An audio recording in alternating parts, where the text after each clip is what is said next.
Hey guys, welcome back to my channel, and today I'm going to be talking about the origins of all the vampires in the Vampire Diaries universe, and my disclaimer would be, I don't have a disclaimer for this video, so let's get started.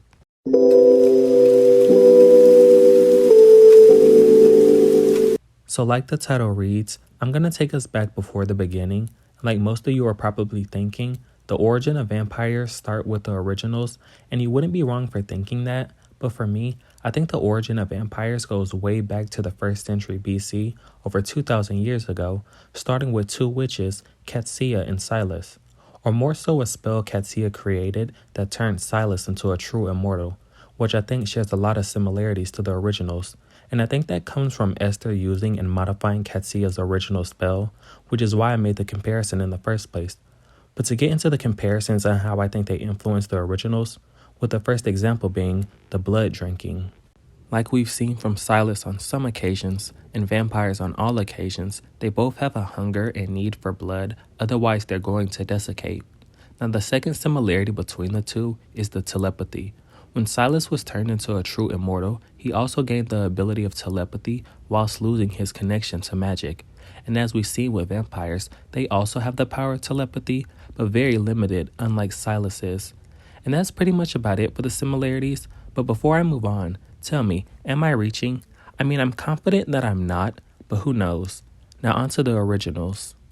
Hey guys, this is me from the future. I just wanted to play a clip that shows I'm right about my theory, so if you disagreed, you are sadly wrong. Most vampires go straight for the neck. Ugh, please, Liz. I came first. Vampires are nothing more than a disgusting perversion of me.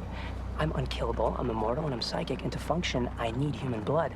But don't ever call me a vampire. So after proving my point, now we can move on to the originals. Welcome. The originals, Thank you for joining also us. known as the original vampires, were created 1,000 years whenever my ago mother during the Viking brings era our by the family mother together Esther, like this, who was considered the it's original tradition for us witch. to And the way they came about was, the Michaelsons, desperate to leave their homeland, had Esther go to her mentor Ayanna, who told her of a land beyond the seas where the people there were all blessed with gifts, which turns out she meant they were werewolves, which is the reason how the first vampires came about, because one night during a full moon, Klaus and his younger brother Henrik snuck out to see the wolves transform, and sadly this resulted in Henrik being killed by one, and desperate to protect her family so this doesn't happen again, Esther decided to go against nature and create a creature that is immortal, plus their power far exceeds that of wolves. He wanted to fight and be superior to the wolves.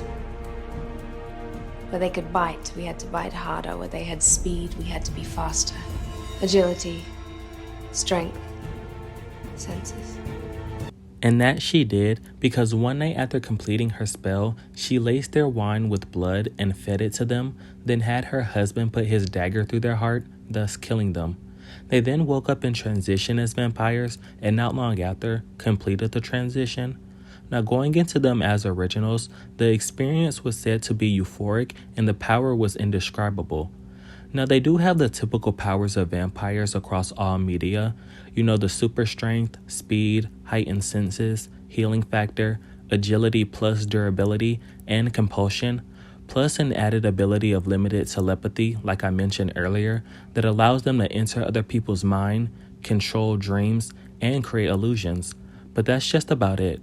So while the power is shared across all vampires, theirs specifically is on a whole nother level because they're at their peak physiology with even having indestructible skin. But becoming powerful creatures does come with its downsides and weaknesses. And to describe them, I have to go back to how Esther was able to cast the spell because she wasn't able to do it on her own, so she used dark magic and channeled the sun plus the oak tree, and while it proved successful, the original family soon learned that Ayanna was right, that nature would turn against them, so for every strength, there was a weakness. The day after their transition, they realized that the sun burned their skin and it kept them in their house for weeks until Esther created daylight rings. Plus, there was now a supernatural barrier that keeps vampires out of people's houses without invitation. And the flowers around the oak tree not only burnt their skin if they touched it, it also prevents compulsion on humans when ingested. But speaking of the oak tree, it was decreed that the tree that gave them their immortality could be used to kill them. And that concludes everything about the originals for this section. Now on to their successors.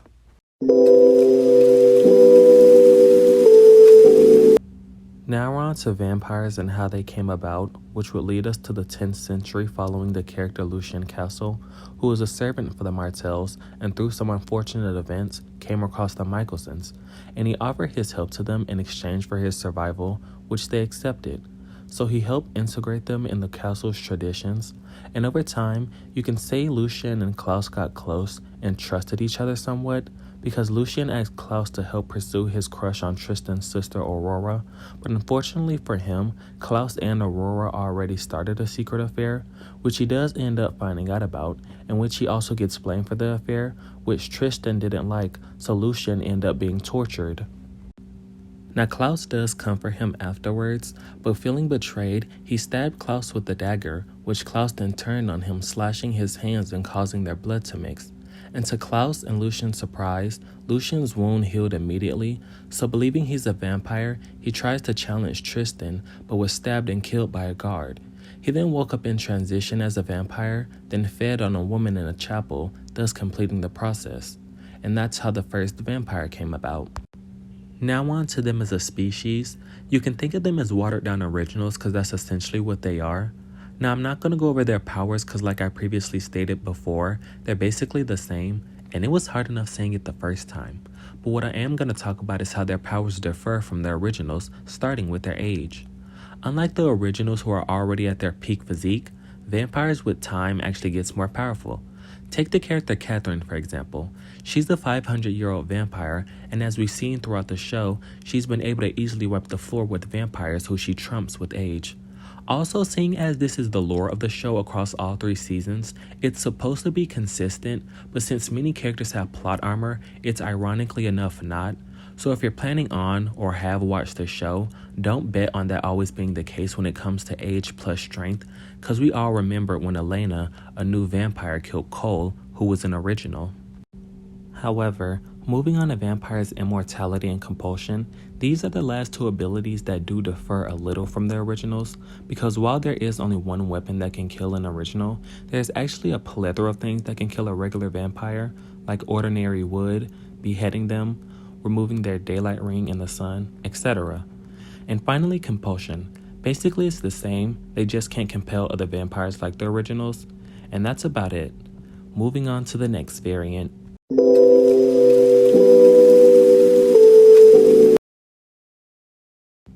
So let's talk about the enhanced original, who first appeared in the episode Do Not Go Gentle after all Esther's attempts to kill her children failed. Her last-ditch effort was to create a stronger version of the original to stop her children once and for all. I'm going to remake him. Remake him? Make him strong. Fast. Like my children. Indestructible. For one final time, I'm going to tap into the dark magic I used 1,000 years ago. Like my husband Michael before him, I will make Alaric into a true hunter. A vampire to end all vampires. And how he came about was, when on the other side, it was corrupting Alaric's mind every time he died and was resurrected by the Gilbert ring. So when Esther, finally being able to come back to life, is easily able to persuade Alaric to becoming an original. And the ritual itself takes place in a cemetery with all the necessary elements being there.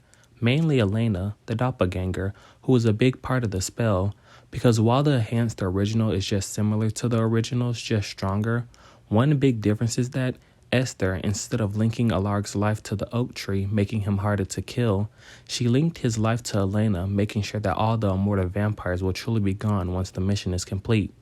But one of the more funnier things about this plotline is that, admittedly, it is a good plan, but just panned so hard. Like, I don't know, I thought he could at least saw some success.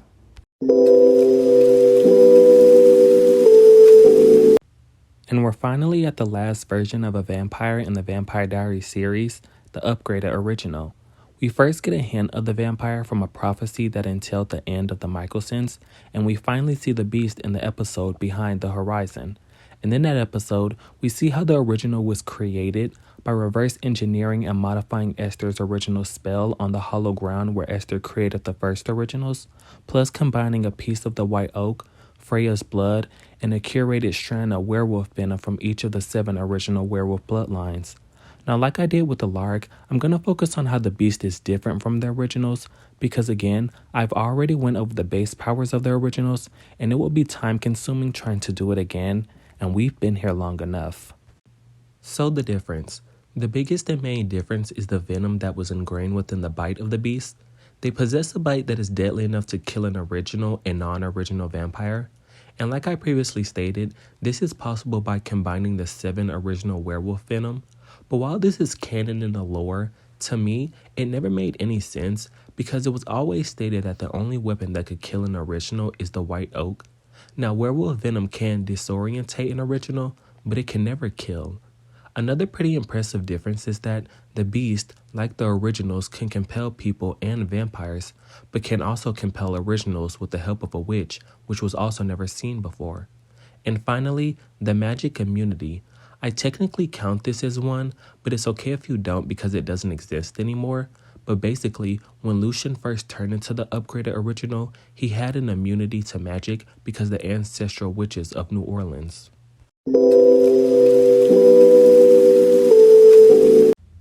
So full disclaimer, I don't have any final thoughts about the vampires in the Vampire Diaries. They're not my favorite creature, but who knows, they might be one of you guys's. So tell me down below, which vampire would you choose to become?